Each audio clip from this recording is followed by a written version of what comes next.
दोस्तों नमस्कार। आज की इस वीडियो में हम करेंगे लेटर राइटिंग। आपको तो पता ही है ना लेटर राइटिंग कितना इंपॉर्टेंट होता है। ये 8 से 10 मार्क्स का आता है, यानी कि 8 to 10 मार्क्स का आता है और आपके फाइनल बोर्ड एग्जाम्स में ये क्वेश्चन ज़रूर आता है। तो सबसे पहले इस वीडियो में हम ये सीखेंगे लेटर कितने प्रकार के होते हैं।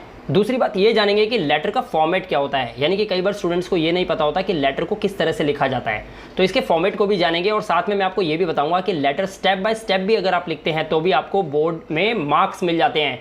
एग्जामिनर तो चाहता है कि वो आपको मार्क्स दे, लेकिन आप इस लायक भी तो हो ना कि मार्क्स को ले सको। तो चलो आज इस वीडियो में मैं आपको बनाता हूँ इस लायक कि आप जितना भी लेटर लिख पाएंगे ना उतने मार्क्स आपको मिल सकते हैं। शुरू करते हैं। सबसे पहले आपको ये समझना है लेटर कितने प्रकार के होते हैं। तो लेटर जनाब दो प्रकार के होते हैं, एक होता है फॉर्मल लेटर और एक होता है इनफॉर्मल लेटर।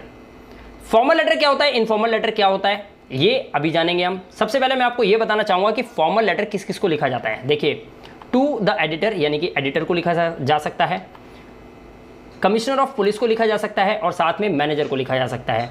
यहीं पे इनफॉर्मल लेटर की अगर बात करें, इनफॉर्मल लेटर फैमिली से रिलेटेड हो सकता है, आपका फ्रेंड से रिलेटेड यानी कि अपने किसी दोस्त को लिख सकते हैं और साथ ही आप अपने रिलेटिव्स को लिख सकते हैं जिनसे आपका खूनी संबंध है। अब यहाँ पर ये बात आती है कि कौन सी लैंग्वेज में लिखा जाए, तो उसके लिए आपको समझना पड़ेगा कि कंटेंट कैसा होना चाहिए। तो कंटेंट कैसा होना चाहिए, पहले फॉर्मल लेटर का देखिए, ये पोलाइट होना चाहिए। अब पोलाइट, कई बच्चे कहते हैं कि धमकी दे दें, गिरेबान पकड़ लें, कुछ ऐसा लिख दें, एडिटर को धमकाना है क्या। नहीं नहीं भाई, धमकाना नहीं है। आप कोई प्रॉब्लम है ना आपके अंदर, तभी तो प्रॉब्लम आपने देखी, उस प्रॉब्लम को आप चाहते हो कि दुनिया की नज़रों में वो प्रॉब्लम आए, लोगों का उसकी तरफ अटेंशन आए और उस प्रॉब्लम का कोई ना कोई सोल्यूशन निकले। तो भाई जब अपनी प्रॉब्लम को किसी को बताते हैं ना तो बहुत पोलाइट लैंग्वेज में बताते हैं।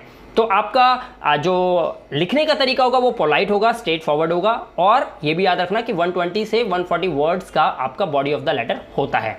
इनफॉर्मल लेटर की बात करें तो वो सिंपैथी के साथ हो सकता है, इसमें थोड़ा अफेक्शन या प्यार दिखा सकते हो और ये बहुत पर्सनल भी होता है, इसमें कुछ बातें पर्सनल भी कर सकते हो आप। राइट, चलते हैं अब सीधा फॉर्मल लेटर की तरफ। तो यहां पर आपको सिखाऊंगा फॉर्मल लेटर का पहले फॉर्मेट समझना है। फॉर्मेट, सबसे पहले आपको सेंडर्स एड्रेस लिखना होता है। राइट, उसके बाद आपको एक लाइन का स्पेस छोड़ना है, फिर आप लिखेंगे डेट। डेट के बाद आपको फिर एक लाइन का स्पेस छोड़ना है, उसके बाद आप लिखेंगे रिसीवर्स एड्रेस। देखिए, सेंडर्स एड्रेस वो होता है जो पत्र लिखता है और रिसीवर्स एड्रेस वो होता है जो पत्र को पढ़ता है, यानी कि आप जब भेजोगे तो आप सेंडर हो गए और जो वहां पर रिसीव करेगा वो रिसीवर्स एड्रेस हो गया। राइट, तो इस तरीके से आपको यहां पर ये दोनों चीजें बड़े ध्यान से लिखनी है। उसके बाद आप एक स्पेस छोड़ेंगे, उसके बाद आपको क्या करना है, रिसीवर्स एड्रेस के बारे में आपको समझना है कि ये एडिटर को लिखा जा सकता है, कमिश्नर ऑफ पुलिस को लिखा जा सकता है और साथ ही आप किसी मैनेजर को भी लिख सकते हैं अगर आप जॉब की तलाश में हैं तो यहां पर फिर आपको एक स्पेस छोड़ना है, फिर आपको लिखना है सब्जेक्ट। ये यहां तक जो फॉर्मेट मैंने आपको भी करवाया है, ये फॉर्मेट आपको आपके क्वेश्चन पेपर में ही मिल जाता है। और एक बात ध्यान रखना, आपका सब्जेक्ट 7 to 8 वर्ड्स का होना चाहिए।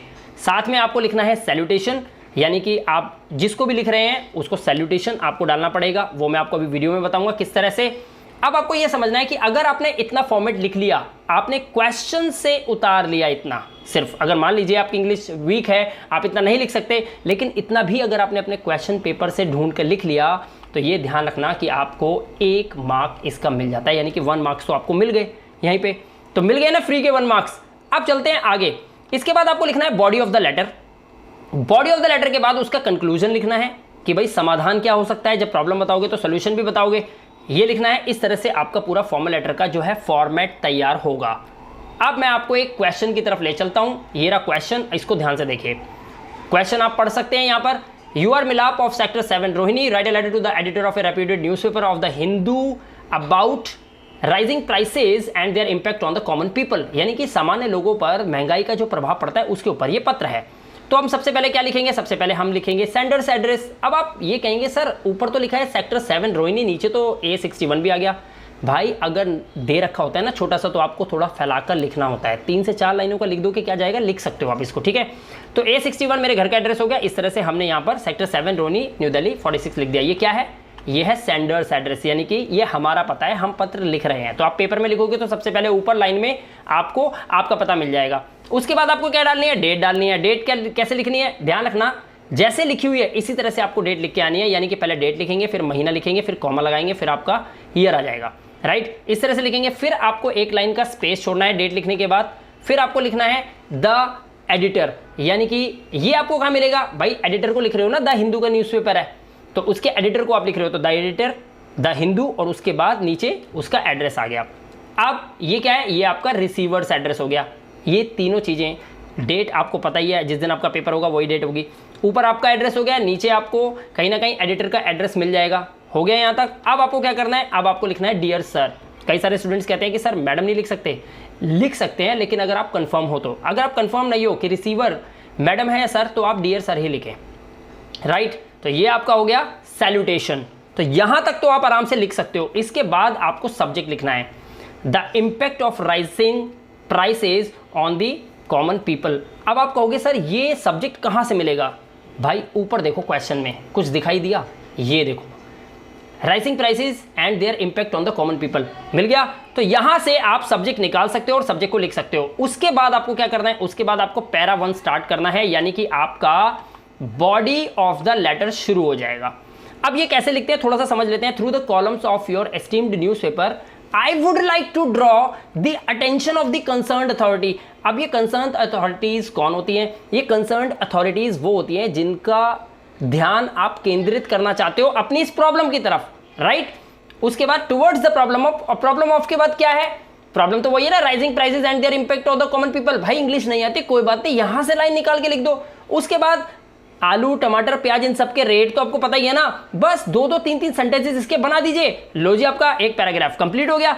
उसके बाद क्या करना है, उसके बाद आपको पैरा 2 स्टार्ट करना है। वहां पे आप कंक्लूजन बताओगे, मतलब एंडिंग लाइंस आपको देनी है। यहां पर क्या देनी है? एंडिंग लाइंस देनी है। ये जो आपकी हो गई, ये हो गई आपकी कंक्लूजन, यानी कि एंडिंग लाइन। क्या लिखा हुआ है? I hope the government will focus on the gravity of this matter, यानी कि ये जो मुद्दा है ये आकर्षित करे गवर्नमेंट की तरफ, गवर्नमेंट को खींचे अपनी तरफ ये मुद्दा। And don't let the people lose their faith in the government, ताकि लोगों का भरोसा जो सरकार है उसके ऊपर से उठ ना जाए।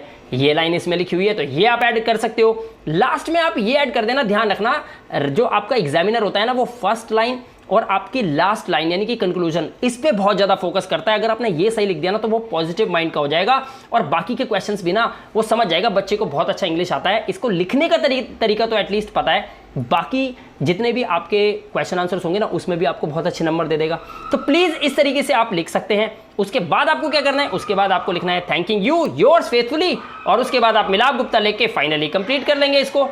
तो दोस्तों इस तरह से आप लेटर को बहुत अच्छे से कर सकते हो। Thanks for watching this video. और अगर आपको वीडियो अच्छी लगी हो, प्यारी लगी हो, तो प्लीज लाइक, सब्सक्राइब और शेयर जरूर कर देना, राइट। मिलता हूं अगली वीडियो में एक धमाकेदार वीडियो के साथ, एक नए टॉपिक के साथ। तब तक के लिए अपना ध्यान रखिए, सुरक्षित रहिए। Thank you very much and have a good day.